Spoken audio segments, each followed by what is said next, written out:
Okay, so second session of SEO, on-page SEO, and the third element we are discussing here is headlines. Headlines also a part of HTML element, same like page title. Headline is also a part of HTML element. What are headlines actually?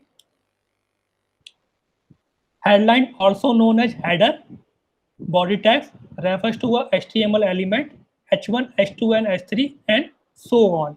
So whenever you are creating a website or writing a blog, maybe you have find out the H1 heading, H2 and H2 heading and H3 headings are. So these are headlines. Sub are main headlines, and H2 and H3 are subheadings. H1 is a main heading.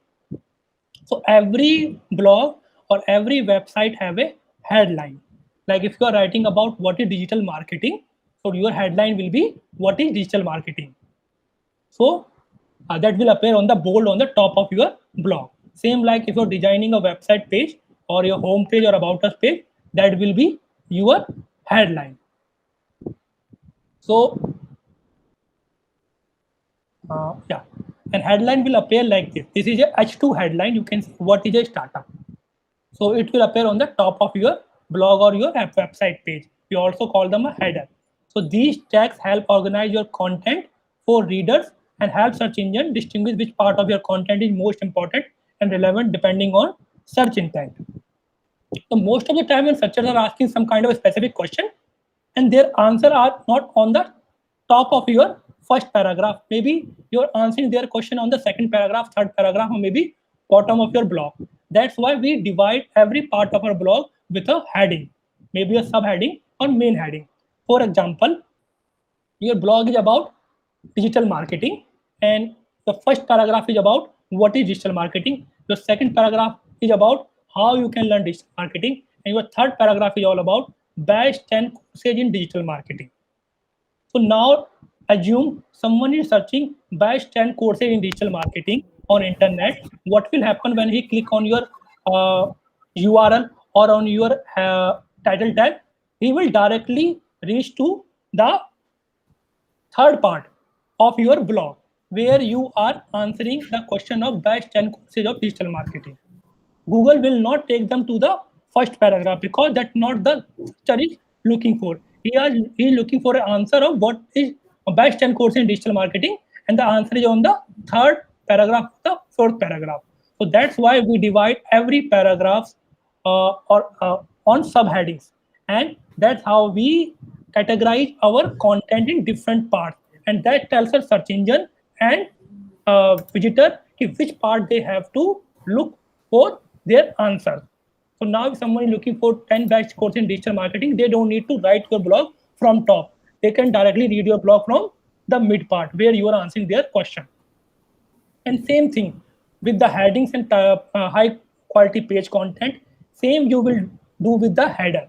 You will use your focus keyword, the keyword you want to target with your customers, and you will use that keywords on your title tag and in your high page quality content, as well as you can use that same keyword on your headline or on your header or on your subheadings.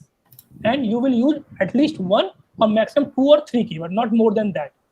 On your heading one, that means your header, or in your subheading, that means H2 or H3 heading.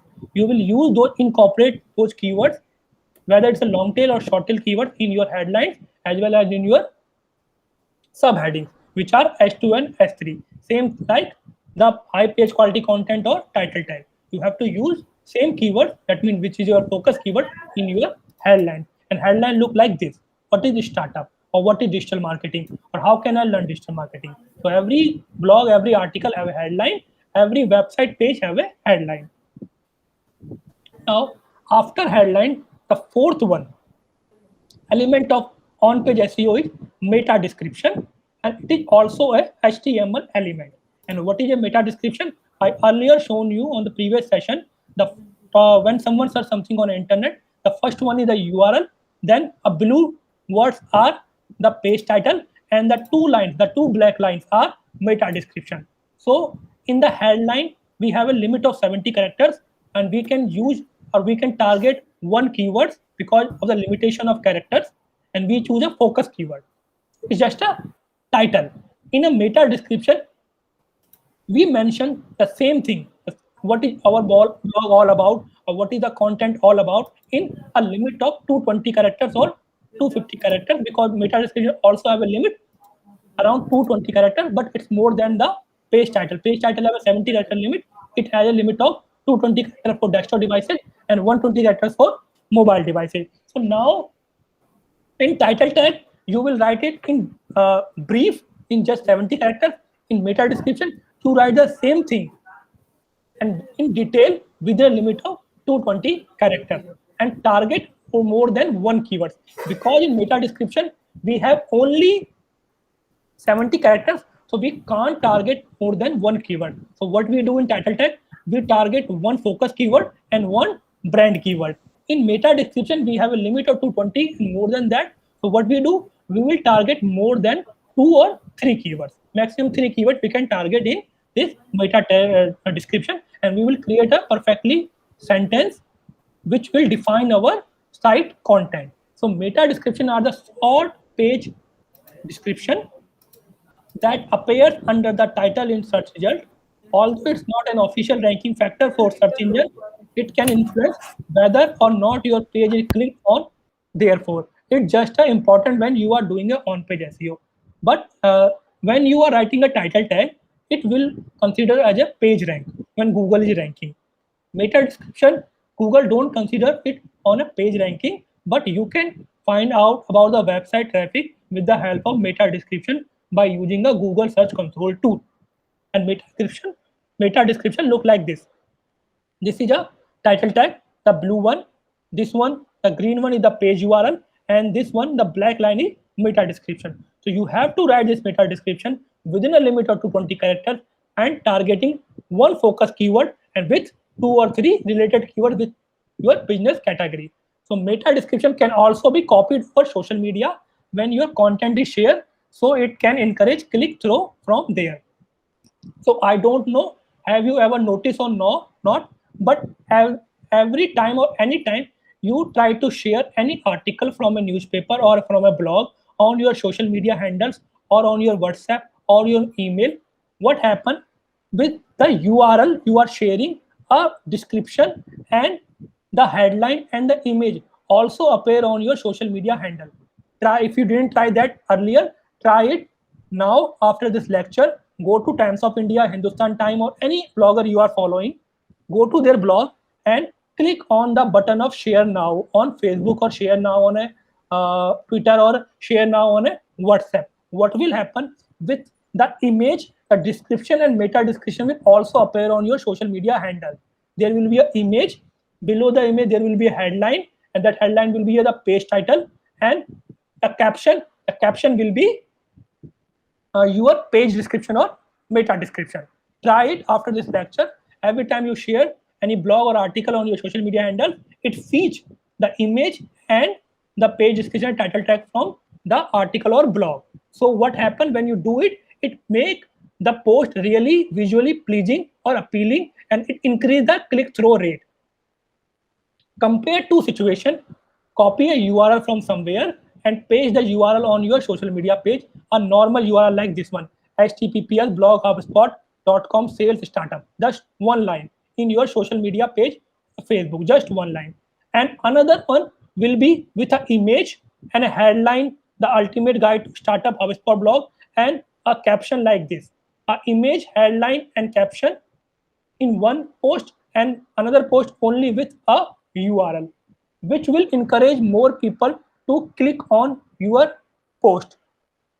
People will click on the Facebook post or Twitter post which have an image, headline, or description, as compared to the post which only have a URL. That's why meta description and images and headlines are important, because when you share it on social media or on WhatsApp or on email, it feeds other details like images, headlines, and page description, and they appear on your social media feed, and it encourages your visitors to, or your followers or your friends to click on those images or headlines and also read that blog. So it increases your website traffic when you share it on social media handles. So this is all about meta description part. when you are writing a meta description, same like you are writing a page title, you have to work on 4 elements. Number one is keep it under 160 characters. Although Google has been known to allow longer than that, around 220 characters. So not every search engine, but Google allow at least 220 characters in a meta description. Other search engine allow 160 or 170 characters, but most of when we are using Google, so Google allow 120, but in mobile devices, Google only allow 120 characters. So what you will do, you will target one focus keyword or one or two related keywords within a limit of 120 characters. Why? Because 95% traffic is coming only from mobile devices. Everyone is using mobile devices. So you will target more mobile users. Second thing, what you will do, you will complete your one sentence after, one sentence within a 120 characters. Then you will write another sentence of, and that sentence can go up to 100 characters. Why? Because on mobile devices, limit is only 120 characters. So what Google will do, he will cut out rest 100 characters from your meta description. But if you have a two sentences and one sentence is within a limit of 120 characters, what will happen? Google only cut out the second sentence. Still your meta description is making a sense. If you write a long sentence within a limit of 220 characters, so Google will cut out the last part of your sentence, and your sentence will not make sense. So divide your meta description into two parts: 120 characters one sentence and 100 characters second sentence, and then upload that on Google or use it on your on-page SEO. And target at least 2 to 3 keywords, one focus keyword and other are related keywords. So that is the first thing you have to keep in mind when you are writing meta description. The second thing is include your entire keyword or keyword phrase. In headline, we have a limit of 70 characters. Let's say our keyword is really long tail keyword, like our keyword was why digital marketing is one of the hottest career option in India. It's a really long tail keyword, around more than 70 characters. We can't use it on the title tag because title tag has a 70 character limit. But meta description don't have 70 characters limit, they have around 220 character limit. So you can type your long keywords proper in keyword phrase, or you can also use a related keyword with it. That's the benefit of meta description. In title description, you can target only one keyword. In meta description, you can target more than one, or you can target a full keyword phrase. Third one, use a complete compelling sentence or two. As I told you earlier on the first point, write a proper sentence, a compelling sentence which makes sense. Don't unnecessarily put keywords because your sentence will not make sense. Or write two sentences. Writing two sentences will help you because in the mobile devices, only 120 character limit is available. So Google will cut out the second sentence, but your one sentence will be there and it will make perfectly sense. If you use a single sentence, Google will cut out the last part of your single sentence. The sentence will not make a proper sense. Same thing like title tag. Don't use all caps. Always use first alphabet of sentence as a capital letter or every single alphabet of a word as a capital letter in your meta description when you are writing a meta description for your page or your blog. The fourth one is avoid alphanumerical characters and these kind of sign, and sign, or plus sign. As we all know that there have a limit of 220 characters here, and because of that limit, we have to complete our sentence within a 220 characters, and we have to say a lot about our page description. So what most of the SEO expert used to do, they use terms like this sign. A and D have 3 characters, and this and sign have only 1 character. So they saved around 2 characters here, or they choose these kind of signs, or these kind of sign, or they choose alphanumerical numbers like 9, 8, 10, 7. Don't use that. Google will not rank your content higher. So when you are writing a sentence or when you are writing a meta description, avoid using those sentences as much as possible unless it's really necessary for your page content, like you are mentioning the price of your product or maybe something else, then only then use these kind of sign in your page description or alphanumerical number in your page description. Any doubt, any question about meta description?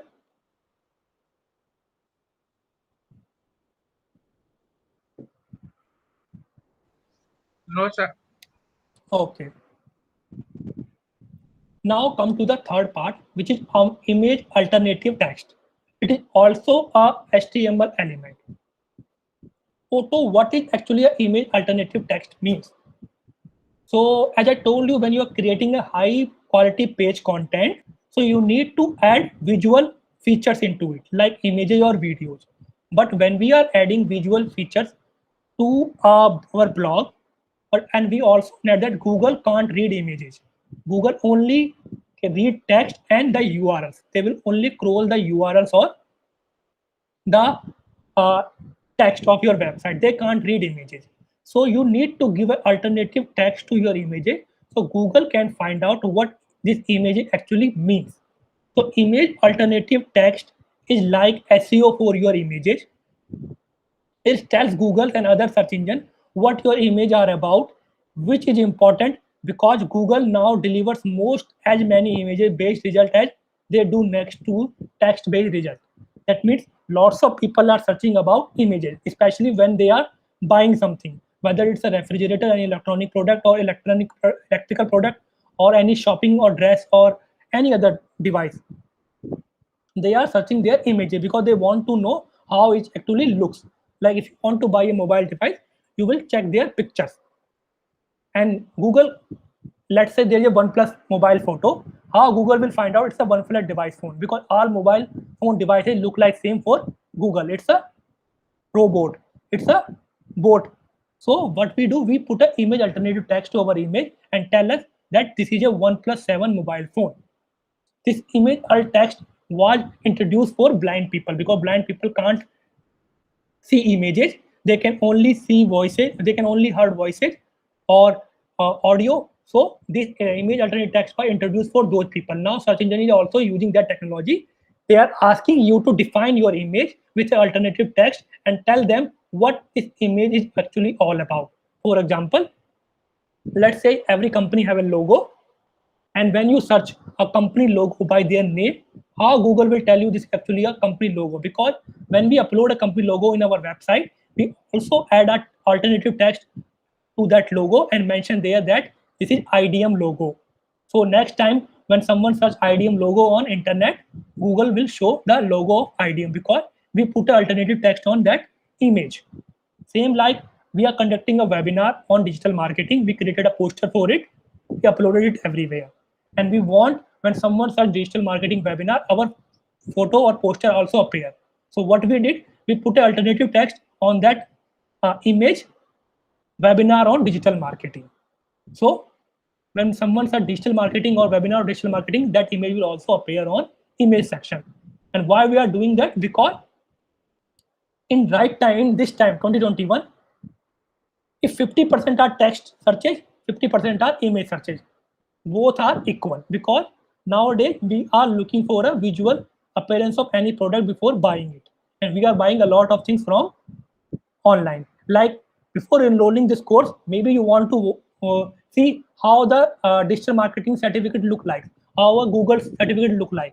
You are searching certificate Google online and want to see their images, and only images are available there because they put alternative text to those images.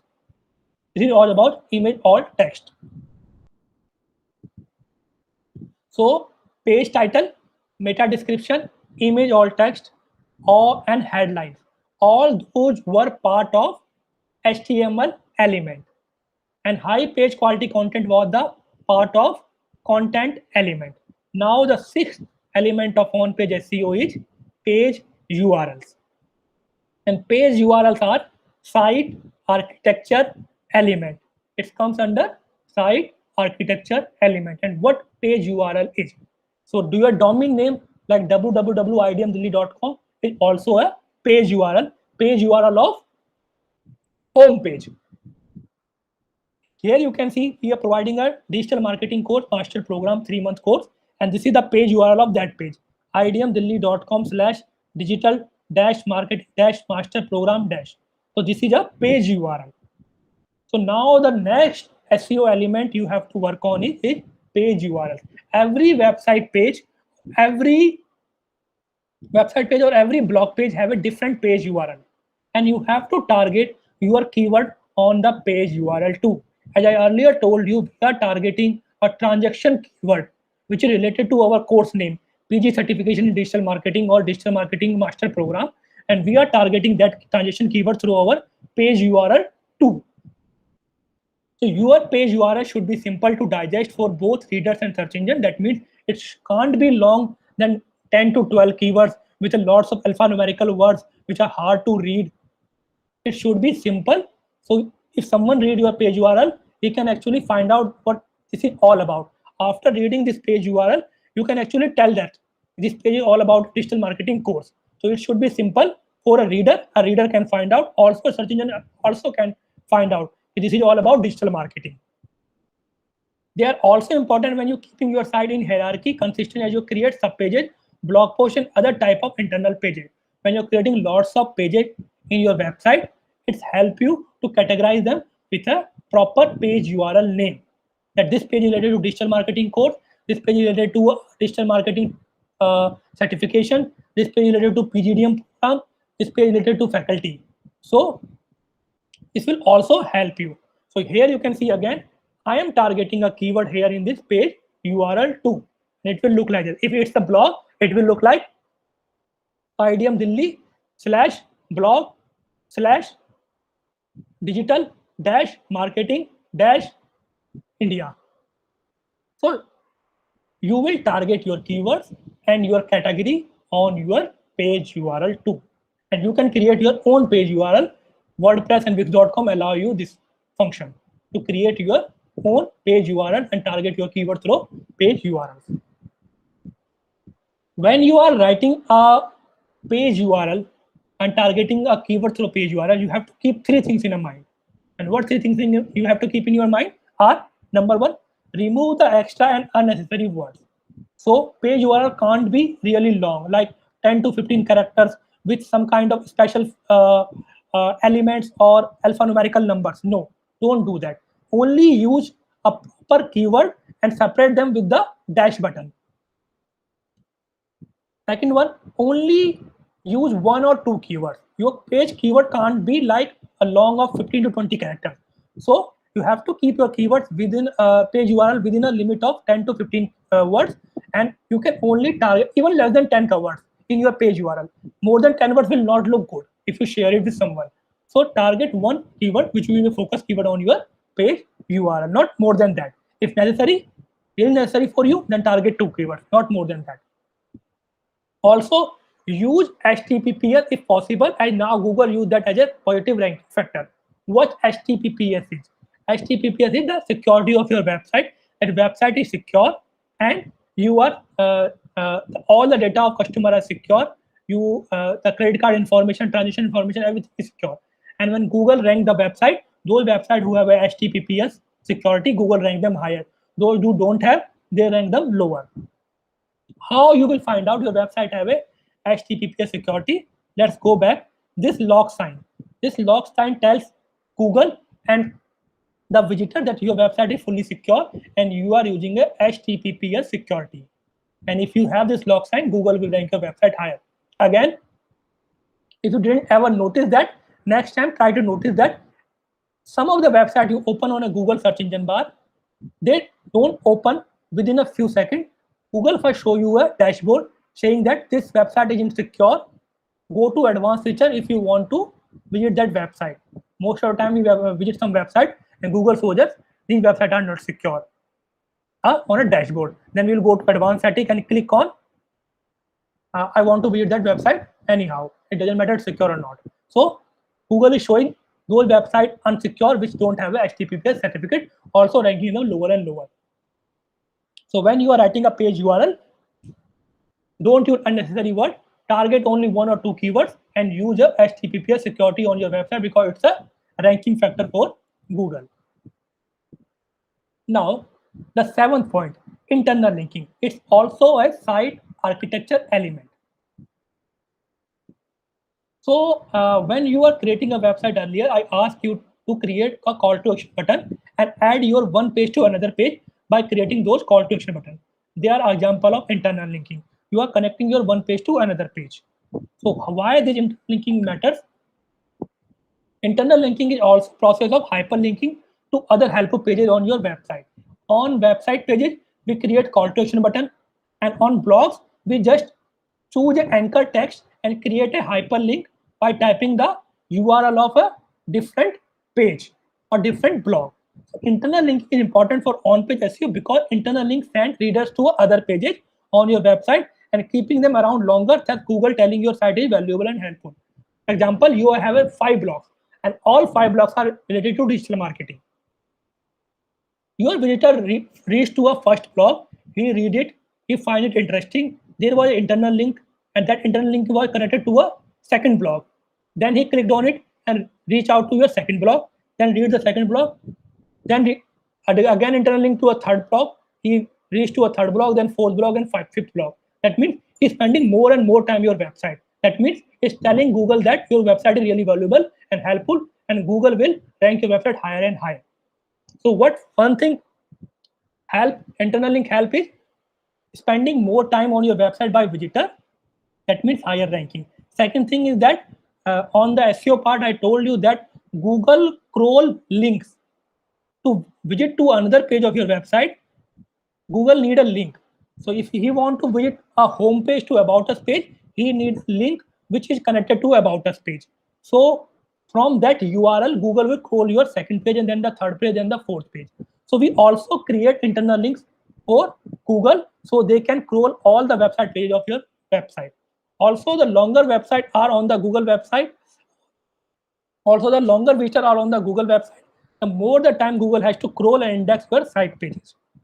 That this ultimately helps Google absorb more information about your website and potentially rank it higher on a search engine pages. So one, your visitors are spending more time on your website, higher benefit for you on a ranking factor. Second, these URL will help Google Spider to crawl other website pages of your website. That's why we create lots of internal links. That's why I was asking you to create internal link by creating call to action button on your website, whether it's on a home page, page, contact us page, or services page. Now, the last one is mobile responsiveness. It's also a site architecture element. When you were creating a website earlier, I told you that you have to create a website which is a mobile friendly or also a responsive website which automatically adjusts itself on different screen sizes. Why? Because as we all know that 90%, 95% traffic is coming from mobile devices. And these days, everyone is using mobile devices because everyone have a 4G network and a smartphone. Around only 3 to 4% traffic come from desktop devices. So you need to create a website which is mobile friendly. And Google started favoring sites that are optimized faster mobile speed even for desktop searching. Earlier, before 2015, Google was not considering a mobile responsiveness as a ranking factor. But now website traffic is so much high. Now Google is ranking those websites higher which are mobile friendly and mobile responsiveness. That means Google automatically adjusting itself on different mobile devices. And it's critical to choose a website hosting and website builder tool and a theme and a content which is mobile friendly, easy to navigate on mobile devices. And we have tools to find out that whether our website is mobile friendly or not. And that tool name is Google Mobile Friendly Test Tool. And after creating our website, after publishing our website, we can check our website or our website page and find out our website is mobile friendly or not. If our website is not mobile friendly, we will go to a web developer and ask them to create a mobile responsiveness version of our website because Google is ranking them higher on search engine ratings. Let me show you how a mobile, you will find out a mobile friendly website.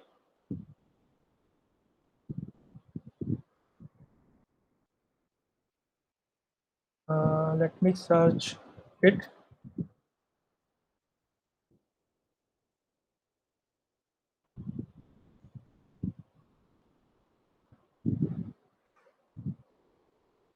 So this is a tool, mobile friendly test by Google, and you can check the URL of your website by typing the page, and you can check it's the mobile friendly or not. Or if you're creating a website by coding HTML or Java, you can paste the code here before publishing it. The code your web developer write to design a website, copy the code and paste the code here and check it's mobile friendly or not.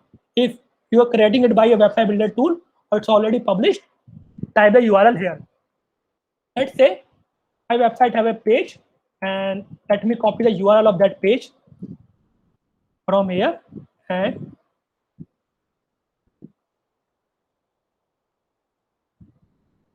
copy, and let me paste the code here.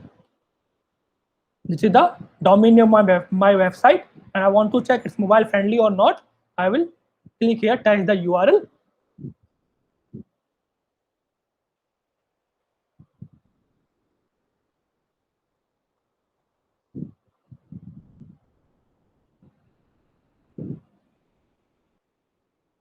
Now within a few seconds, it will analyze my page and tell me my mobile is mobile friendly or not.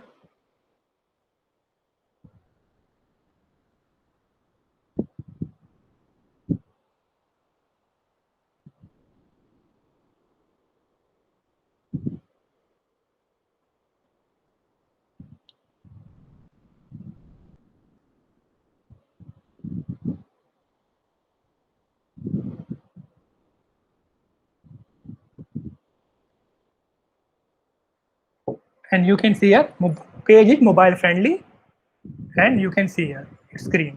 So that's how you will find out your mobile website is mobile friendly.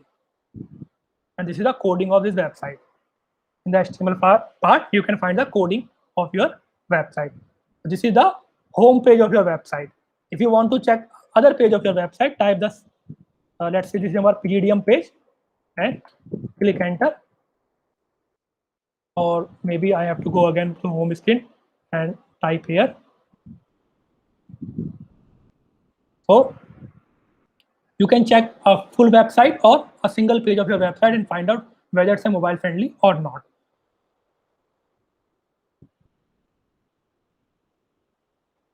And you can see this is the page of PGDM, and it's also mobile friendly. So that's how you can search website on mobile friendly test and find out about is it mobile friendly or not, because it's a large part of on-page SEO element. So the 8 elements we have covered today and discussed about was the high page quality content, title tag, header, meta description, image alt text, page URL, and mobile friendliness. So these are the on-page 8 elements you have to work on when you are working on your on-page SEO of your website or your blog. So let me slide it again to the main page.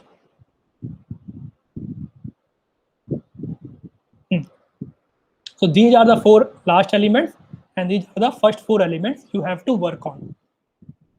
So any question, any doubt you have on those on page 8 elements, you can ask.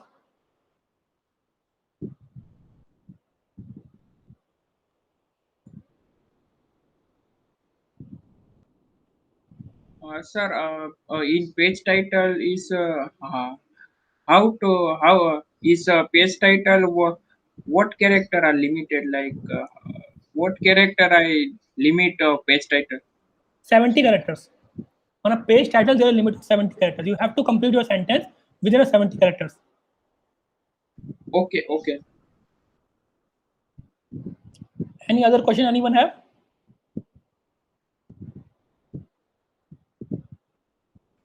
No, sir. Okay. So I will send you the PDF file of this lecture on the WhatsApp group. Read it again, and tomorrow we do it practically. Okay. So everyone have a website on a WordPress.com, right? and Yes. download a plugin from there. There is a column of plugin, and you can download a plugin from there. Plugin name is Yoast SEO. YOAST, Yoast SEO. Download Yes, sir. that plugin, and after downloading the plugin, tomorrow we will do it practically. We will create a content and work on the 8 element of that content one by one practically. Because doing it practically will make you learn it faster. So Okay. same time I'm doing it here, you can do it on your own laptop. So you already have access of the website of WordPress I gave you.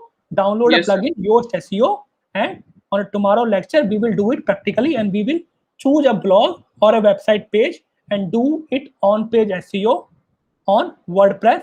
Then also we will do it on a Wix.com too. The 2 platform we will choose. Every platforms are same. I am teaching you 2 platforms, Wix.com and WordPress. If you are choosing a third platform also, it's actually same thing. Image, descriptions, titles, headlines, everything is totally same. Functions are a little bit different. For example, on WordPress, image alternative text are on the right hand side. On Wix.com, they are on the left hand side. So that they are on the different places. Functions are on the different places. Elements are on the different places. But doing on-page SEO are same for every single website. And we will try it on a 2 platform, Wix and WordPress. That's all for today. Any question, any doubt you guys have, you